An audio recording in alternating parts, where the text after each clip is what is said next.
Well, hey there, you're on the internet, I have some free time, and welcome to the Triple N Network, where all you newbie nib nerds can find all the news you'll need. Let's look at an ink today, shall we? Now, today's ink, I have in sample form, and it's by Noodler's. Cayenne. And what's funny is I don't think I've ever once spelled Cayenne correctly. Unless I had, like, something I could look at and be like, oh yeah, C-A-Y-E-N-N-E, right, okay. So, the whole time I had to, like, keep the vial out with me, or else I'd, like, even if it was on the, wrote it 5 minutes before on the page, before that one, I have the spelling of, like, a 4-year-old. Anyways, wanted to be matchy-matchy, so these were the pens I used. In fact, if this wasn't the first ink I put in this pen, it was probably the second. This is a Pilot Metropolitan with a Japanese fine nib, which is like trying to write with a razor blade. And I am not used to it. And I generally tend to write with a good bit of pressure, so something this fine with pressure, I might have scratched into the page a couple times. But yeah, so there's that. And this is a Knox Galileo with a broad nib. Now, Knox nibs are not marked, but this is a broad nib. So I thought that would create a nice little breath of shade, or size. I can talk, moving on. Alright, now, in my video review of Apache Sunset, I talked about how I prefer Habanero because it's a little more tame, it's a little darker and easier to read. Somebody suggested that I try Cayenne. Luckily, I had a sample of it, so here's Cayenne. Let me see, hang on, did I? Yeah, so here's Habanero, which I like because it's a nice bright orange. It can still shade very well. Cayenne, as you can tell, is a good deal darker. It's much more red, but it's actually a pretty nice color. So yeah, there's that. Anyway, so that's the initial thing. And then the thing is, this is such it's such a medium, sort of a delicate medium between orange and orangey red that it was hard to find something that matched really perfectly. So here's Diamine's Ancient Copper, which is a bit darker and is more coppery and less orange, but I don't know, there's something about it that was kind of like, maybe there's something there. Another Noodler's Antietam, which I'd say is a bit closer than Ancient Copper, because it does have a good bit of orange in it. This actually, funny enough, because, I mean, the Battle of Antietam, I believe, was fought in Maryland. This actually reminds me of Georgia Clay Red. But anyways, again, a little more brown in that, but still very orange. And actually, the closest thing I could find was Flame Red by KWZ, which is not far off. But, I don't know, maybe a little more orange, a little more red in this. But yeah, so there's that, some comparisons. Let's check out the chromatography. Now, here's the chromatography as it is meant to be done. You can see where the initial drop was put. It's pink. And then there's actually a fair empty bit. You know, there's not a lot there. It mostly looks like just chromatography paper. And then suddenly it kind of reappears and it's orangey and then bright yellow. That is a very sunshiny yellow. And then right at the top you see more pink. Now here's where I let it dry, which is not how you're supposed to do it. Not a lot of change. Really the only difference is the dot got a bit darker and I don't know, there seems to be less orange here and a little more yellow, but that's about it. That's all I could see. No, I didn't label it. Anyways, I always do it the same so I know what they are. So here I want to see what it could sort of stand up to. Water test, you can see a lot of the yellow washed away. Some of the red underneath really wanted to remain. And actually, much like Apache Sunset, the red underneath resists bleach. So bleach will not, like a 1/3 bleach solution or 1/10 bleach solution will not get rid of whatever this red component is. It will just turn it pink.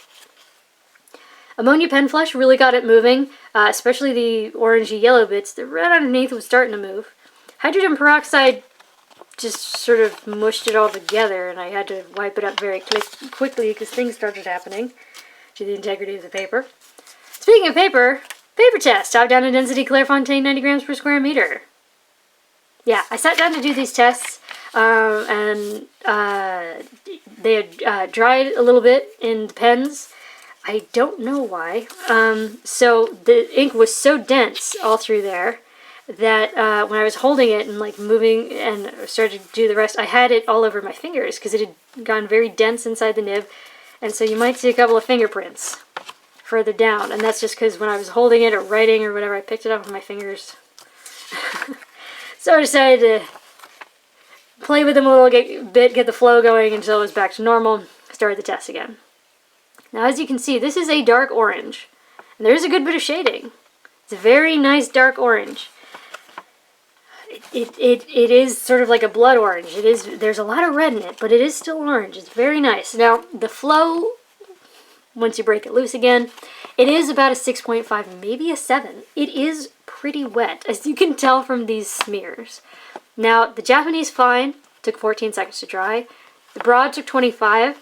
And as you can probably tell from those smears, again, this is a very saturated ink. This ink does not look thin.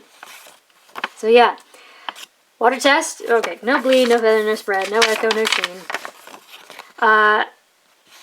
Yeah, that red, that kind of stays more like a pink. It doesn't want to move. Once that bonds with the paper, that doesn't want to move. The thing is, it is pretty light, and with a Japanese fine that's already so fine, that would be a little hard to read, but still. If you had to recover something and you wrote in a broad, you probably could. Next up is Fabriano, 85 grams per square meter. I just want to focus in on these scrubbies for a second. Because look at that shading. Oh, in the broad. Look at all that. I mean, you get into like a really deep, rich red. And then you get into like a nice soft orange down here. That almost looks like a campfire, right? Man. Anyway, so yeah, great shading, rich color. You can see even in the smears, very solid saturation, but not oversaturation. You know, it doesn't feel thick the way like Private Reserve Ebony Blue does. Yeah. So Japanese fine took 12 seconds. The broad took 24. But again, this is a wet flowing ink and it's decently saturated, so that kind of makes sense. Now, yeah, no bleed, no feather, no spread, no echo, no sheen. If you see a little something there, it's because I was laying it on, and wanted to see if I could get some sheen, but no, this ink does not sheen. Spoiler alert. And again, with the water test, we get that pink that doesn't really want to wash away. I mean, the dots are extremely clear. But that Japanese fine, it's gotten so light and so little ink was put down initially that it is hard to read. The broad, you might be able to. It depends on how motivated you are. Next up is Rhodia, 80 grams per square meter. Where again, we get really lovely shading. Just great. Now, that Japanese fine took 16 seconds, which is weird because it's longer than the Fabriano. But the broad took 23, and look, the smear went clear off the page. Because there's something about the way this ink dries, it's sort of like it settles in a little bit, and then you give it a second, and it just like slowly, and then it's dry. It takes a bit. It's not a fast drying ink, but considering it's wet and saturated and it's got such bright color, really not shocked. But yeah, no bleed, no feather, no spread, no echo, no sheen. Water test. Weirdly, this stayed mostly orange. I mean, it's still kind of a pinky orange, but yeah, a lot of it washed away. Yeah, no bleed, no feather, no spread. That was my finger. You can see that's a fingerprint. That's not the paper, that's human error. Now next up is Tomoe River paper, which is known for drawing out shading and sheen and dry times and echo because it's just so darn thin. It is very thin paper. Like, yeah, very thin. But yeah, the way, whatever it's made out of, the way it makes ink pool is also the way it draws out the dry times, but I mean, you really do get such a shading on here. I mean, look at this. That's just gorgeous. And this is a beautiful dark orange. It really is a dark orange unless you lay it on thick and then you get red, which is actually kind of nice. Now, it really does draw out dry times. That Japanese fine took 17 seconds, but the broad only took 27, which I'm glad because usually I stop counting at 30. So yeah, very well saturated, very rich. Since this ink can get very dark where it's laid on thick, you might have some echo because it can get dark and this paper's thin. It's sort of a natural thing. Now, this is what I was talking about with scratching through the paper. I think I scratched through the top layer of this when I was trying to see if I could get some sheen, because this top one, that's the Japanese fine, and that's why we're getting yellow out the back.